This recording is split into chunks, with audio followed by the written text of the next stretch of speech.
বাংলার কথা বলতে গেলে বারবার মনে পড়ছে সেই চাকরি হারাতের কথা। কেননা শাসক দলের পাহাড় প্রমাণ দুর্নীতি, আর সেই পাহাড় প্রমাণ দুর্নীতিতে চাকরি গিয়েছে প্রায় 26,000 জনে। আর হকের চাকরি চেয়ে তারা পথে নেমেছেন, বিকাশ ভবন অভিযান করেছেন, বিক্ষোভ দেখাচ্ছেন। আর সেখানে তাদের কপালে কি জুটেছে? তাদের কপালে জুটেছে পুলিশের লাঠি, কিল, চর, ঘুষি। আর তার সঙ্গে বাড়তি পাওনা এবার মন্ত্রীদের অপমান। ভাবছেন তো কোন মন্ত্রী আবার কিভাবে অপমান করলো? চাকরি হারাদের সেই আন্দোলনকে নাটক বলে অপমান করলেন মন্ত্রী ফিরহাদ হাকিম। আর তখনই সিঙ্গুর নন্দীগ্রাম আন্দোলনের প্রসঙ্গ উঠে এলো। সেই আন্দোলনের রেস ধরেই শাসক দলকে তুলোধনা করেছে বিজেপি।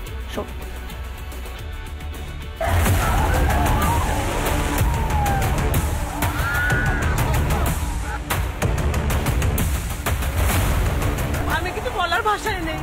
আজকে আমরা শিক্ষিত হয়ে আমাদের এই হচ্ছে প্রতিদান। এটা তো নাটক হচ্ছে।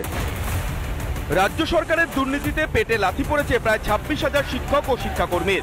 চাকরির দাবিতে পথে নেমেছেন চাকরি হারারা, আর পথে নামতেই জুটছে পুলিশের লাঠি লাঠি।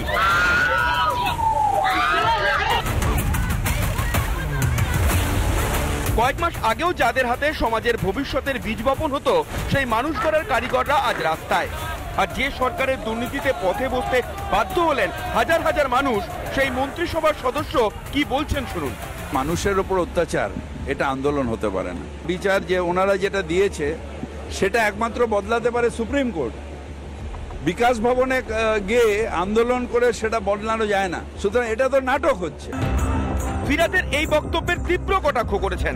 যেমন কলি যুগ চলছে, তেমন কলির পশ্চিমবঙ্গে শাসন চলছে। উনাদের প্রাতিষ্ঠানিক দুর্নীতির জন্য আজকে আমাদের মতো মেধাবী শিক্ষকেরা, শিক্ষিকারা এখানে রাত্রি যাপন করছে। কারণ তিনি যে দলের সদস্য, সেই দলে বিখ্যাত নাট্যকার ব্রাত্য বসু আছেন, নাটকে অভ্যস্ত হয়ে পড়েছেন।